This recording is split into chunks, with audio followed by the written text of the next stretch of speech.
Hello, hello, hello. How are you today? Hope you had a great morning.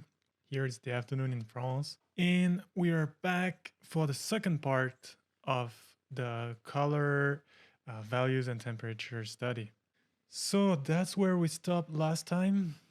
We basically blocked in all the most important things, meaning the drawing, the forms, the light and shadow. Now we're gonna refine this from this sketchy kind of render that we have now to something much more finished and refined. Remember, it's always from general to specific. So now we are gonna take each part of the drawing and build it, shape it. After you did you took off the big masses and you start to have like the shape of the person, we'll come with a smaller brush, and little by little we're gonna refine and detail everything. Okay, so I think I'm gonna start with the sleeve. So this is a rider from Morocco. It's a royal guard guarding the royal palace in Rabat. I lived in Morocco back then, and that's why I'm really inspired by all the aesthetics from there. So I'm basically restudying every shape to refine their contour now. Basically, at the beginning, what we wanted is big shapes, and now I'm going inside each shape and I make all the small variations that the shape contains. And I try to always see shapes of shadow and light as geometric forms, in the sense that this part, for instance, I visualize it in my head like something close to this, and then the down part, I mean this one, gonna be like this. And you see, if you focus on geometrical shape, it's gonna be way easier for you to find the contour. And this way your mind, your brain is not gonna be lost in imagine you see in front of you this sleeve, okay? This part. Your brain is gonna tell yourself, oh, that's a sleeve. And as soon as it says to you that it's a sleeve, you're gonna forget all the abstract appearance of this sleeve, and then you're gonna have a hard time to draw it or paint it, because your mind is always gonna refer to the image you have of a sleeve. If I tell you draw a table, for instance, you will have this image of a table, this generic image, and your brain will always try to reach this imaginary image instead of just looking what's in front and analytically copy it. So whenever you have complex folds and all these kind of things, just forget that it's a sleeve, forget that it's a cloth, forget that it's folds, because for artists, when you hear folds, you go like, it's gonna be complex with things going like this, and what I'm gonna do. So forget everything. It's not anymore a rider. It's not anymore. There's not anymore a cape. He's not anymore wearing any clothes, whatever. Every mental description of what you see disappears, and you just want to copy shapes. That's it. So here I see that a shape is like this. So what I do, I take my brush and I go like this, this, and this. Here, the shape, it's like a U or like a horseshoe. So I'm gonna do like this on my canvas. And you do this for everything, and this is gonna help you like a lot, because then you're gonna be able to represent everything without breaking your head comparing it with the definition that your brain has of what it is. So for instance, if you have this horse, if you tell yourself it's a horse, your mind is gonna start panicking and you're gonna try to render a horse, while this horse is basically one shape of gray here, one shape of gray here, one shape of white here, another shape of white, another shape of white. So if you wouldn't know what this is, like you're coming from another planet or something, and we give you this and say copy this, you're probably just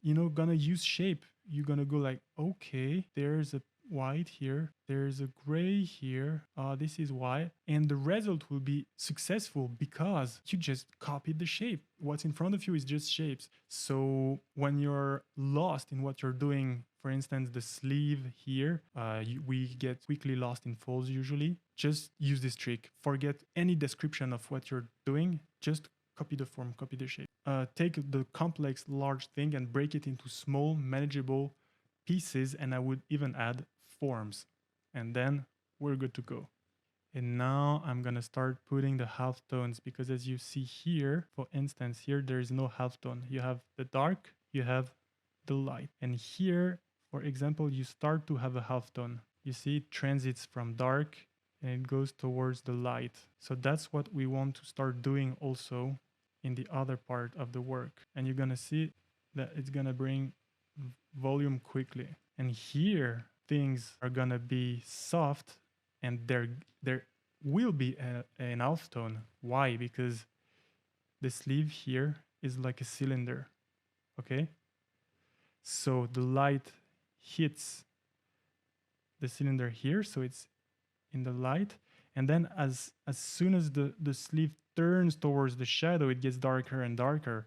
So of course here we're gonna have a halftone, we're gonna have a gradient. But here, what is happening? The cape is casting its shadow onto the sleeve. So cast shadow means that the form of the cape is casted onto the arm. So you're not gonna have a smooth transition. It's just gonna be sharp and neat. Is this clear enough? Every time I have a new student and we do the first class, they go like, oh my God, I would have never thought that painting was so theoretical. And that's really the key. Your mind and your hand work in a certain sense. It's your mind which guides your hand, not the way around. So the more you understand the theory, the better you guide your hand, and the better, of course, your work looks. So always keep this in mind. Always think before you do a move. Sometimes you can do crazy moves like, let's go, and it works. And you're like, woo! But use this as your special weapon. Let's say if you're really lost, or you're searching for the special twist that is gonna really help your drawing, then go for like jumping in the unknown. But for most of your work, you need to understand what you're doing. Otherwise, your work is just gonna end up being a mess. Okay, now I'm gonna zoom in.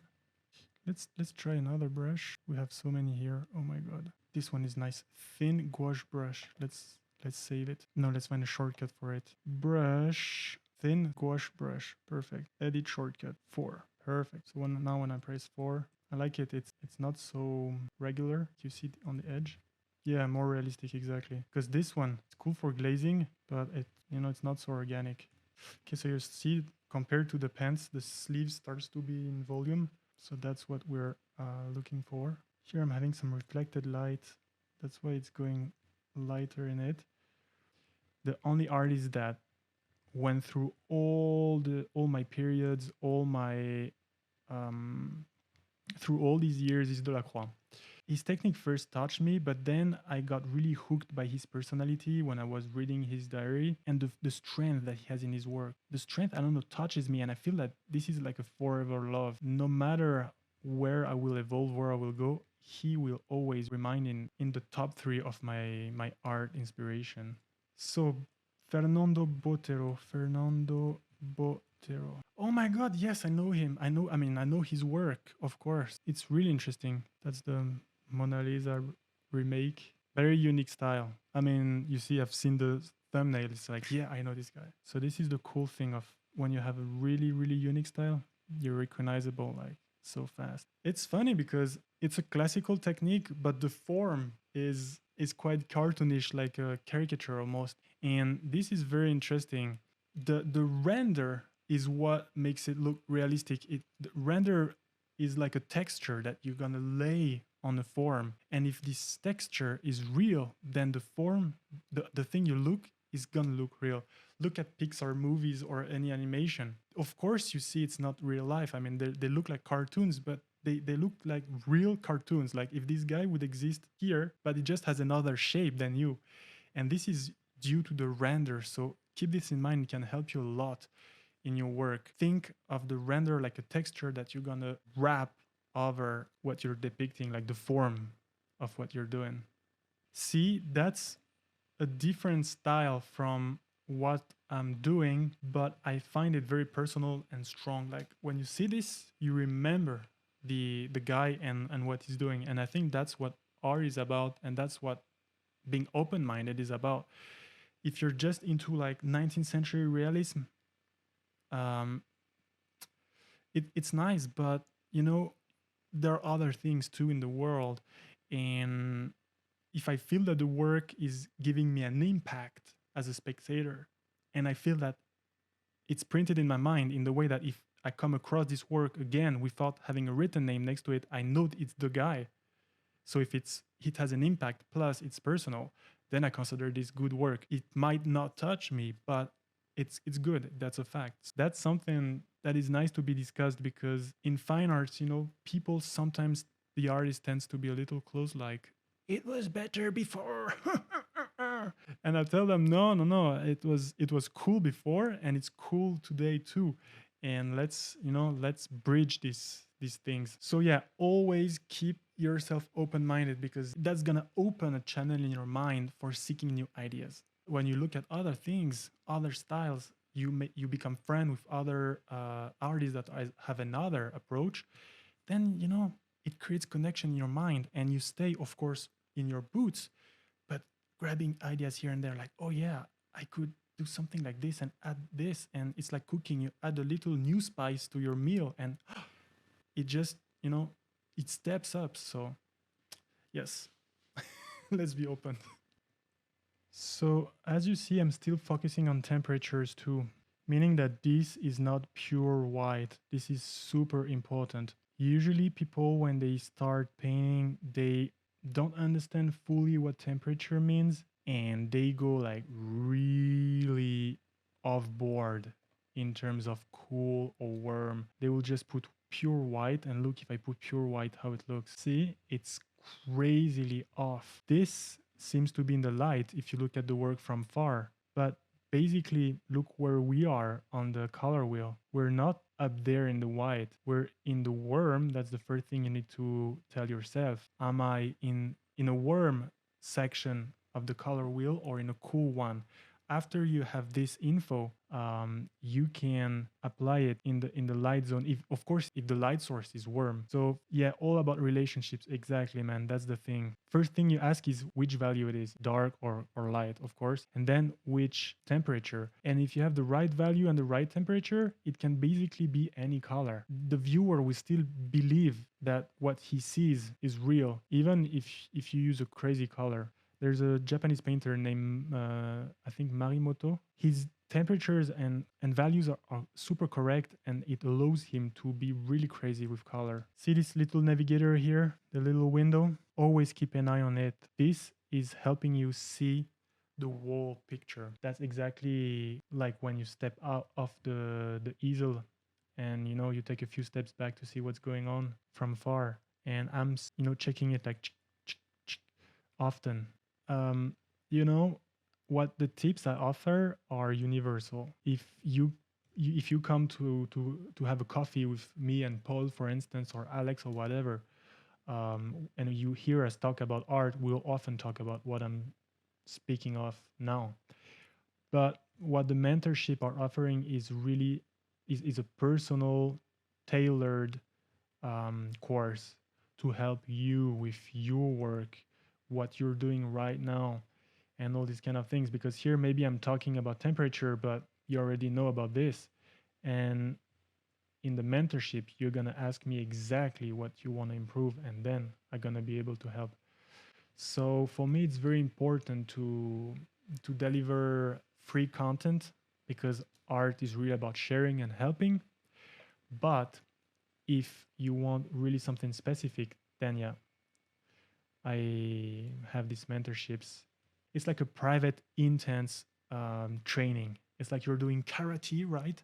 And then you go in your dungeon with this old master, and you're gonna practice karate for 1 hour, and it's gonna be like, hey, ha, hee, ha. And you come out, you sweat, but then you learned a lot. So that's how I see mentorships, training you hard to become really better. This should be a little more bluish, this part. Look, here I'm totally in the gray, okay? But the gray compared to what's red around, it looks really cold. Ha ha ha ha, very important. The relationship between one thing and the other. The same here, look where I am. It looks quite dark in terms of value, okay? But if I put it into something that is even darker, it looks too bright. So you want to go lower, and then it's gonna look okay, even a little more. You have to really step out of being like this on your palette saying it's dark, and you always have to think, what I'm mixing, where is this mix gonna end up on the work? And according to what's gonna be near it, you're gonna adapt your mix.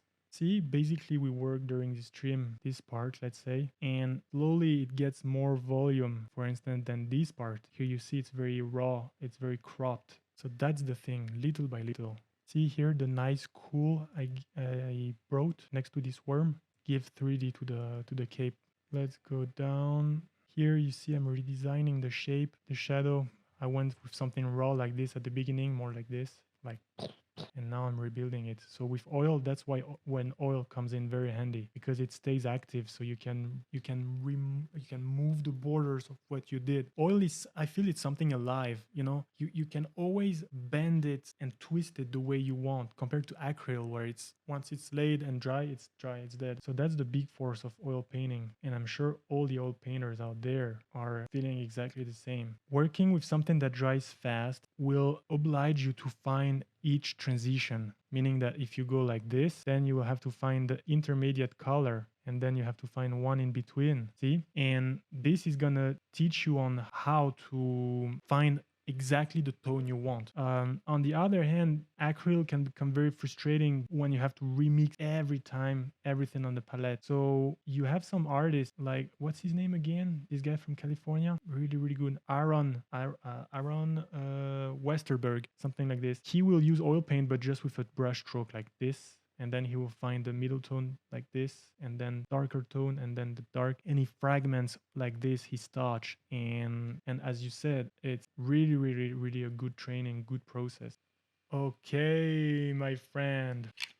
Whew, the stream is over. Thank you so much for being here. We'll continue this painting next stream on Tuesday, 5 p.m. CST. See you next time. Thank you so much for being here, and I'll see you soon. Bye bye.